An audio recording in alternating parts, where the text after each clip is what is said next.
بسم اللہ الرحمن الرحیم۔ السلام علیکم طالبات، آج ہم قائد اعظم اور نظریہ پاکستان پڑھیں گے۔ قائد اعظم محمد علی جناح نظریہ پاکستان کو عملی جامہ پہنانے والی شخصیت تھے۔ آپ نے بر صغیر کے مسلمانوں کی رہنمائی کی اور ایک الگ وطن حاصل کیا۔ اللہ رب العزت نے اس عظیم رہنما پر ایک بڑی ذمہ داری سونپی، اور وہ ذمہ داری کیا تھی کہ مسلمانان بر صغیر کے لیے الگ وطن حاصل کیا جائے، اور آپ نے اس ذمہ داری کو احسن انداز سے ادا کیا۔ آپ نے نظریہ پاکستان کو بڑے واضح انداز میں اپنے مسلمان بھائیوں کے سامنے پیش کیا اور اس کی سچائی کو غیر مسلموں اور انگریز حاکموں سے بھی تسلیم کروایا۔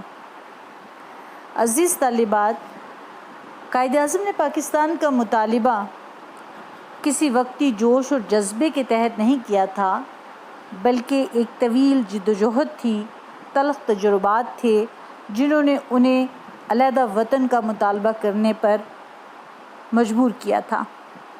آپ وہ فرد تھے جنہوں نے آغاز میں ہندو مسلم اتحاد کا سفیر کہا جاتا تھا، آپ نے دونوں قوموں کو قریب لانے کے لیے بہت کوشش کی۔ جب آپ نے محسوس کیا کہ آپ کی یہ کوشش بارآور ثابت نہیں ہو رہی اور ہندو قوم کے ساتھ مسلمان کبھی مستقل نہیں بچ سکتے، تو پھر راستے جدا ہو گئے، اور آپ کی رہنمائی میں مسلمانان بر صغیر نے ایک علیحدہ وطن حاصل کیا۔ قائد اعظم نے نظریہ پاکستان کا پہلا اصول اسلام کو ہی قرار دیا ہے، جو مسلمانوں کی جذبہ قومیت اور حب الوطنی کی بنیاد ہے۔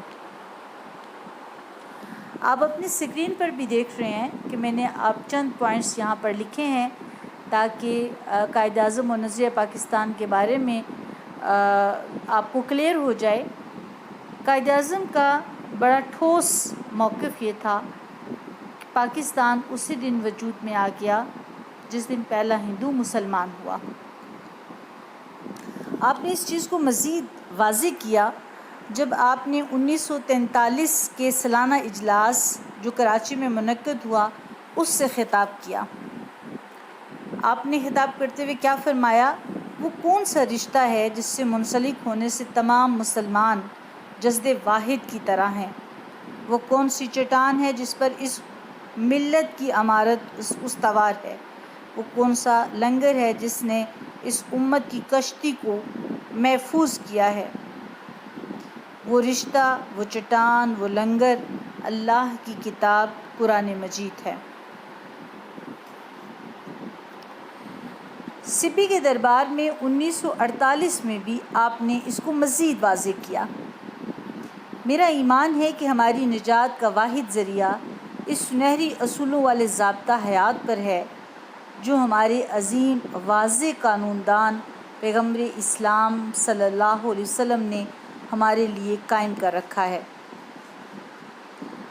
آپ نے 1944 میں 44 میں طلباء سے بھی خطاب کرتے ہوئے فرمایا، ہمارا رہنما اسلام ہے اور یہی ہماری زندگی کا مکمل ضابطہ حیات ہے۔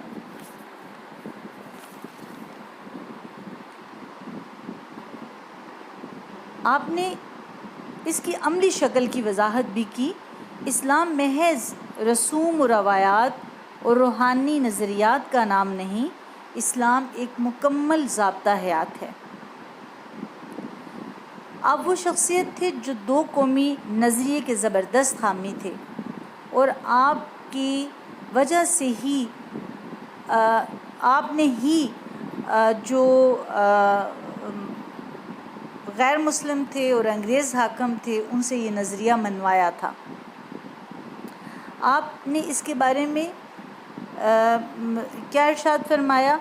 حقیقت یہ ہے کہ اسلام کے قومی تصور اور ہندو دھرم کے معاشرتی طور طریقوں کے باہمی اختلافات کو محض وہم و گمان کہنا ہندوستان کی تاریخ کو جھٹلانا ہے۔ 1000 سال سے دونوں قومیں اکٹھی رہیں، لیکن اختلافات کی شدت بھی ہمیشہ رہی۔ اگر کوئی یہ خیال کرتا ہے کہ کوئی انقلاب ہندو اور مسلمانوں کو ایک قوم بنا دے گا تو یہ بات حقیقت پر مبنی نہیں۔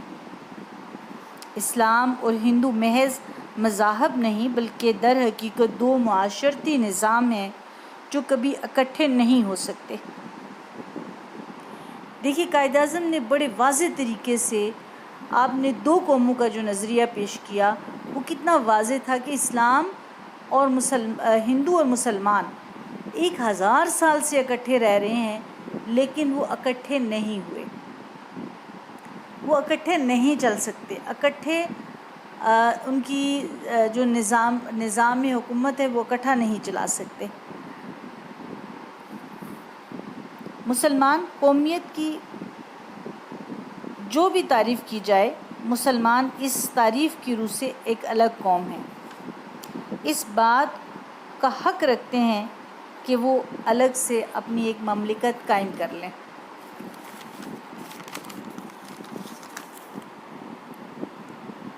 آپ نے مزید بھی اس بات کو واضح کیا اور آپ نے بڑے خوبصورت انداز میں علی گڑھ میں نظریہ پاکستان کو ان الفاظ کے ساتھ واضح کیا: پاکستان کے مطالبے کا محرک اور مسلمانوں کے لیے جداگانہ مملکت کی وجہ کیا تھی؟ تقسیم ہند کی ضرورت کیوں محسوس ہوئی؟ کیا اس کی وجہ ہندو کی تنگ نظری ہے یا انگریزوں کی کوئی چال؟ آپ نے ان اٹھتے ہوئے سوالوں کا کیا جواب دیا؟ نہیں، نہ تو یہ ہندو کی تنگ نظری ہے اور نہ یہ انگریزوں کی کوئی چال ہے کہ ہم پاکستان کا مطالبہ کر رہے ہیں، بلکہ اسلام کا بنیادی مطالبہ ہے۔ قیام پاکستان کے مقصد کو بھی آپ نے بہت واضح کیا۔ آپ نے کہا ہم پاکستان کا ٹکڑا، یہ زمین کا جو ٹکڑا ہے وہ ہم اس لیے حاصل کر رہے ہیں کہ ہم ایک ایسی تجربہ گاہ چاہتے ہیں جہاں اسلام کے اصولوں کو ہم اپنا سکیں۔ پاکستان ایک مملکت ہے جس کی بنیاد ایک فلسفے اور ایک پروگرام پر استوار کی گئی ہے۔ یہ فلسفہ، یہ پروگرام اسلام اور صرف اسلام ہے۔ اس فلسفہ اور اس پروگرام کو نقصان پہنچانے والی چیز کی طرف بھی آپ نے توجہ دلائی۔ وہ چیز کیا ہے جو اس نظریے کو، اس فلسفے کو، اس پروگرام کو نقصان پہنچا سکتی ہے؟ آپ نے 1948 میں اس کی طرف توجہ دلائی۔ آپ نے کیا فرمایا؟ میں چاہتا ہوں کہ آپ سندھی، بلوچی، پنجابی، پٹھان اور بنگالی بن کر بات نہ کریں۔ یہ کہنے میں آخر کیا فائدہ ہے کہ ہم سندھی، پنجابی اور پٹھان ہیں؟ ہم بس مسلمان ہیں۔ 25 جنوری 1948 کو کراچی بار ایسوسی ایشن سے خطاب کرتے ہوئے آپ نے اس پاکستان کا قیام، چونکہ اسلام اس کی بنیاد اسلام تھا، بنیاد اسلام ہے، تو رہنمائی کہاں سے لی جا سکتی ہے؟ آپ صلی اللہ علیہ وسلم کی حیات مبارکہ سے رہنمائی لی جا سکتی ہے۔ آپ نے اس حوالے سے بھی بڑے واضح انداز سے یہ کہا کہ 1948 کو آپ نے کراچی ایسوسی ایشن سے خطاب کرتے ہوئے، کراچی بار ایسوسی ایشن سے خطاب کرتے ہوئے کہا 1300 سال پہلے رسول خدا صلی اللہ علیہ وسلم نے جمہوریت کی بنیاد رکھ دی تھی۔ وہ عظیم رہنما، واضح قانون دان تھے، عظیم سیاستدان اور حکمران تھے۔ اسلام محض رسوم و رواج اور روحانی تصورات کا مجموعہ نہیں بلکہ مکمل ضابطہ حیات ہے۔ قائد اعظم نے تاریخی تناظر میں واضح کر دیا کہ مسلمان ہرگز اقلیت نہیں بلکہ ایک مکمل قوم ہیں اور حق رکھتے ہیں کہ جن علاقوں میں اکثریت ہے وہاں وہ ایک علیحدہ ریاست قائم کر لیں۔ پاکستان کی بنیاد فلسفہ اسلام پر رکھی گئی ہے، یہی اس کے وجود اور استحکام کا ضامن ہے۔ نظریہ پاکستان کے تحت جب اسلام کو بنیادی قوت تسلیم کیا جاتا ہے تو رنگ، نسل، زبان، علاقے، تہذیب اور دوسرے عناصر کی نفی ہو جاتی ہے۔ قائد اعظم کا نظریہ پاکستان کے حوالے سے یہ بھی بات یاد رکھیں کہ نظریہ پاکستان، نظریہ اسلام اور دو قومی نظریہ حقیقت میں ایک ہی چیز ہیں، ایک ہی چیز ہے۔ نظریہ اسلام، نظریہ پاکستان اور دو قومی نظریہ۔ تو اسلام کی بنیاد چونکہ اسلام پر ہے، پاکستان کی بنیاد چونکہ اسلام پر ہے، تو پاکستان کا جو نظریہ ہے وہ اسلام ہے، اور اس کے وجود کو زندگی بخشنے والا جو نظریہ ہے وہ اسلام ہی ہے۔ مجھے امید ہے کہ آپ کو اس لیکچر کی سمجھ آئی ہوگی۔ مزید اگر آپ کو اس پہ تشنگی محسوس ہو تو اس پر آپ مجھ سے ڈسکس کر سکتے ہیں۔ السلام علیکم۔